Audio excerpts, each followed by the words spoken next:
নমস্কার। অপরাজিতা বিল নিয়ে আলোচনা করার আগে একটা কথা খালি মনে হচ্ছে, আচ্ছা এই যে তৃণমূল ছাত্র পরিষদের নেতা মনোজিৎ মিশ্র, সে কি অপরাজিতা বিলটায় কি আছে সে কি দেখেছিল? জানা নেই। কিন্তু অভয়াকাণ্ডের পর সে ধর্ষকদের সাজা চেয়েছিল, সে ধর্ষকদের ফাঁসি চেয়েছিল। তারপরেই তো অভয়া বিল নিয়ে এলো। তৃণমূল কংগ্রেস হই হই করে অভয়ের মৃত্যুর পর বিশেষ অধিবেশন ডেকে তৃণমূল নারী সুরক্ষায় কতটা উদ্গ্রীব সেটা প্রমাণ করার জন্য অভয়া বিল তড়িঘড়ি পাশ করানো হলো এবং রাজ্যপালের কাছে পাঠিয়েও দেওয়া হলো। রাজ্যপালও সেটা আর নিজের কাছে না রেখে পাঠিয়ে দিলেন রাষ্ট্রপতির কাছে। অবশেষে সেই বিলটা আবার রাষ্ট্রপতি ফেরত পাঠিয়ে দিয়েছেন। চলুন আমরা আলোচনাটা সেখান থেকেই শুরু করি। এবার শুরু হয়ে গেছে অপরাজিতা বিল নিয়ে আবার ঘোর রাজনীতি।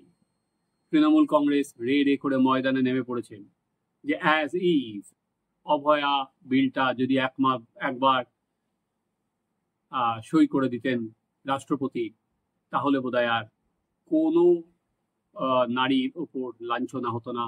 পশ্চিমবঙ্গের নারীরা মুক্ত বাতাসে সকাল থেকে রাত তারা মুক্ত হাওয়ায় হেঁটে বেড়াতে পারতেন, কেউ তাদের দিকে হাত বাড়াতো না। কারণ ওই যে অভয়া বিল পাস হয়ে গেছে, যদি শাস্তি করে ধরা পড়ে তাহলে তো গেল জীবন। চলুন, অভয়া বিল কেন ফেরত পাঠালো রাষ্ট্রপতি রাজ্যপালের কাছে সেটা আমরা একবার পড়ে নিই। সেখানে বলা হয়েছে অভয়া বিলে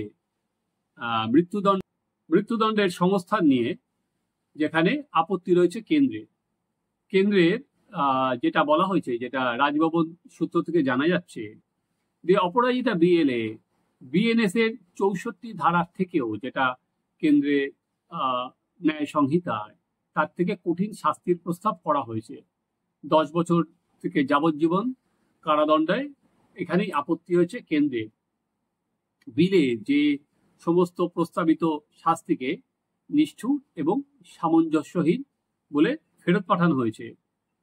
এই বিলে ভারতীয় ন্যায় সংহিতা 2023-এ কয়েকটি সংশোধনী সংক্রান্ত পর্যবেক্ষণে রাজভবনকে তাদের আপত্তি জানিয়ে ফেরত পাঠিয়ে দিয়েছে হচ্ছে কেন্দ্রীয় সরকার। অপরাজিতা বিলের যে সংশোধন ছিল সেটা অনুযায়ী বলা হয়েছিল ধর্ষণের শাস্তি বাড়িয়ে ন্যূনতম করার কথা হচ্ছে 10 বছর জেলের পরিবর্তে যাবজ্জীবন কারাদণ্ড বা মৃত্যুদণ্ডের প্রস্তাব রাখা হয়েছিল। ওখানে 10 বছর ছিল, এটা যাবজ্জীবন কারাদণ্ড, এবং ধর্ষণের ফলে যদি মৃত্যু হয় তাহলে একমাত্র মৃত্যুদণ্ড। রাজভবনের তরফে যেটা বলা হয়েছে, কেন্দ্রীয় স্বরাষ্ট্র মন্ত্রক এই পরিবর্তনকে অত্যন্ত কঠোর ও সামঞ্জস্যহীন বলে মনে করছে। আর একটা সংশোধনীতে বিএনএস এর 65 নম্বর ধারা বাতিল করার প্রস্তাব রাখা হয়েছে, যার ফলে 16 এবং 12 বছরের কম বয়সী মেয়েদের ধর্ষণের ক্ষেত্রে শাস্তির ফারাক মুছে যাবে। রাজভবন সূত্রে যেটা দাবি করা হচ্ছে, স্বরাষ্ট্র মন্ত্রক মনে করছে যে এমনটা যদি হয় তাহলে শাস্তি সমানুপাতিক হারে হবে না। এবার চলুন আমরা আলোচনায় প্রবেশ করি। এই অপরাজিতা বিল যদি দেখি, এই তৃণমূল সরকার কেন পাশ করেছিল? যখন অভয়া নিয়ে আন্দোলন আছড়ে পড়েছিল পশ্চিমবঙ্গে, অত বড় আন্দোলন স্বাধীনতার পর বাংলার মানুষ দেখেনি। নারী নিরাপত্তা নিয়ে প্রশ্ন উঠেছিল, মহিলারা রাত দখল করেছিল, মহিলারা রাস্তায় মিছিল করেছিল, মহিলারা রাস্তায় নেমেছিল তাদের নিরাপত্তার দাবিতে। তখন এই সরকার তড়িঘড়ি প্রমাণ করার চেষ্টা করছিল বা ন্যারেটিভ তৈরি করার চেষ্টা করছিল যে তারা মহিলা রিলেটেড ইস্যুতে এই সরকার কতটা সক্রিয়। মহিলাদের ওপর নির্যাতন হলে কোনো অবস্থাতেই এই সরকার সেটা জিরো টলারেন্স। কারণ তখন একদিকে অভয়া কাণ্ড নিয়ে যেটা বলা হচ্ছে পুলিশের গাফিলতি, পুলিশ ঠিকভাবে তদন্ত করেনি, পুলিশি তদন্ত নিয়ে নানা প্রশ্ন উঠছে। অলরেডি এক পুলিশ অফিসার গ্রেপ্তার পর্যন্ত হয়ে গেছেন তথ্য প্রমাণ লোপাটের অভিযোগে। আরজি করের প্রাক্তন অধ্যক্ষ সন্দীপ ঘোষ গ্রেপ্তার হয়েছেন, এবং নানা প্রশ্ন যখন সরকারকে উপর ক্রমে চাপ বাড়াচ্ছিল, সেই চাপ আলগা করার জন্য কিন্তু অনেকটা রাজনৈতিক, যতটা না এটা প্রশাসনিক পদক্ষেপ, কেন বলছি, অনেক বেশি রাজনৈতিক পদক্ষেপ হিসাবে এই বিল তখন তড়িঘড়ি তৃণমূল সরকার নেয় এবং তারা সেই বিলটা বিধানসভায় পাশ করিয়ে পাঠিয়ে দেয় রাজ্যপালের কাছে। এবং তখন যেহেতু হাওয়া গরম, রাজ্যপালও তার কাছে না রেখে তিনিও তড়িঘড়ি সেটা পাঠিয়ে দেন রাষ্ট্রপতির কাছে। এমনি দেখুন, নিয়ম অনুযায়ী হাইকোর্টের সুপ্রিম কোর্টের হাইকোর্টের রুলিং অনুযায়ী যদি একই বিষয়ে কোনো বিল সংসদে এবং বিধানসভায় পাশ হয়, তাহলে সংসদে পাশ হওয়া আইনটাই মান্যতা পাবে, সেটা বিধানসভায় পাশ হওয়া আইনটা মান্যতা পাবে না।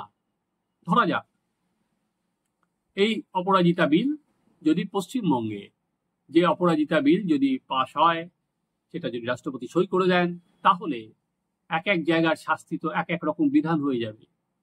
আগে যেটা সিআরপিসি যেভাবে শাস্তি দেওয়া হতো, এখন সেটা ন্যায় সংহিতা। সেখানে এক এক রাজ্যে ধর্ষণের এক এক রকম সাজা, সে কি হতে পারে নাকি? তাহলে এক জায়গা থেকে করে তো আর একটা জায়গায় তারা যদি চলে আসে, তাহলে এক রাজ্যে একরকম, সেই রাজ্যে আর এক রকম, এইভাবে কি আইনের শাসন চলে? তাই এটা অনেক বেশি রাজনৈতিক ছিল। এবার আপনাদের সামনে আমি কয়েকটা ঘটনা তুলে ধরি। এই বেশি দিন আগের ঘটনা নয়, 15-20 দিন আগের ঘটনা। করোয়া কাণ্ডে ধর্ষণের অভিযোগে যাদের ধরা হয়েছিল, একটি মেয়ে পাউরুটি কিনতে যাচ্ছিল, তখন তাকে গাড়ির মধ্যে তুলে ধরে মাথায় বন্দুক দেখিয়ে ধর্ষণ করার অভিযোগে যাদের গ্রেপ্তার করা হয়েছিল 3 জনকে, তারা প্রত্যেকে বেকসুর খালাস হয়ে গেছে। না, এখানে অপরাজিতা বিলও ছিল না, ন্যায় সংহিতাও ছিল না। বেকসুর খালাস হওয়ার পেছনে যে কারণটা ছিল, সেটা হচ্ছে পুলিশের তদন্তে গাফিলতি। যে গাড়ির মধ্যে বলা হচ্ছে ধর্ষণ করা হয়েছে, সেই গাড়ি খুঁজে পাওয়া যায়নি। যে আগ্নেয়াস্ত্র মাথায় ঠেকিয়ে বলা হয়েছে ধর্ষণ করা হয়েছে, সেই আগ্নেয়াস্ত্র খুঁজে পাওয়া যায়নি। তদন্তে গাফিলতির জন্য কিন্তু আদালত প্রত্যেককে ছাড় দিয়ে দিয়েছে। তাহলে জায়গাটা কোনটা? অপরাজিতা বিল নাকি আইনের সঠিক প্রয়োগ? অপরাধীদের ধরার ক্ষেত্রে সঠিক তদন্ত, কোনটা বেশি জরুরি? একটা বিল দেখিয়ে জনগণকে ক্ষোভ মেটানো, যে দেখো আমরা আছি, অথচ যখন নারী নিরাপত্তা নিয়ে পুলিশের তদন্তে আজকে এমনই অবস্থা যে তদন্তের গাফালতিতে আজকে 3 জন ধর্ষক তারা ছাড়া পেয়ে গেল, তখন কিন্তু এই রায় বেরোনোর পর শাসক দলের তরফে কোনো রকম কথা বলা হয়নি, যারা প্রতিনিয়ত বলে যাচ্ছিল দেখো আমরা নারীর নিরাপত্তায় কতটা জোর দিয়েছি। এবার আমি যেটা দিয়ে শুরু করেছিলাম, যে মনোজিৎ মিশ্র, সে তো শাসক দলের ছত্র ছায়াতেই আজকে দাদা হয়েছে। আজকে তার জেঠু আছে বলে এই ভাইপো এত বলে বলিয়ান হয়েছে। সেই মনোজিৎ মিশ্রদের যে আজকে কলেজে কলেজে পাড়ায় পাড়ায় মনোজিতরা দাপিয়ে বেড়াচ্ছে, শুধুমাত্র একটা বিল দেখিয়ে তাদের কি শায়েস্তা করা যাবে? কোনো অবস্থাতেই নয়। মনোজিতরা আজকে তারা মনে করছে যে আইন তাদের হাতে, এবং এই তাদের পাওয়ারকে তাদের রাজনৈতিক অস্ত্র হিসাবে অনেক সময় এই মহিলাদের তারা নির্যাতন করছে। ধরা যাক, এই প্রথমবার তো এই যে মেয়েটি আজকে ধর্ষণের অভিযোগ জানিয়েছে, তার আগেও এরকম বহু নির্যাতন করেছে মনোজিৎ, কিন্তু কেউ সাহস করে আসতে পারেনি। আবার এরকমও হয়েছে, মনোজিতের নামে পুলিশের খাতায় একাধিক নারী নির্যাতনের অভিযোগ থাকার পরেও পুলিশ অ্যাক্ট করেনি। তাহলে কোথায়? আজকে অপরাজিতা বিল হলে, পাশ হলে, রাজ্য সরকার কি বুক বাজিয়ে বলতে পারবে যে দেখো এরপরে পুলিশ সমস্ত যারা মহিলাদের বিরুদ্ধে অভিযোগ গেলে জিরো টলারেন্স, প্রতিটা অভিযোগকে তারা মান্যতা দেবে, আর মনোজিতের মতো কোনো কাণ্ড হবে না? না, তারা একেবারেই বলতে পারবে না। তাই একটা হচ্ছে রাজনীতির খাতায় কলমে, আর একটা হচ্ছে পুলিশ অ্যাক্ট করবে, প্রশাসনিক নির্দেশ, এর মধ্যে কিন্তু ফারাকটা ক্রমেই বাড়ছে। এবার অপরাজিতা বিল নিয়ে আবার রাস্তায় নামবে, কিন্তু আইনের প্রশ্নগুলোর জবাব তো তাদের দিতে হবে। মহিলাদের নিরাপত্তা শুধুমাত্র অপরাজিতা বিল পাশ হলেই হয় না। আপনারা দেখতে থাকুন আমাদের চ্যানেল সাবস্ক্রাইব করুন, আপনাদের মতামত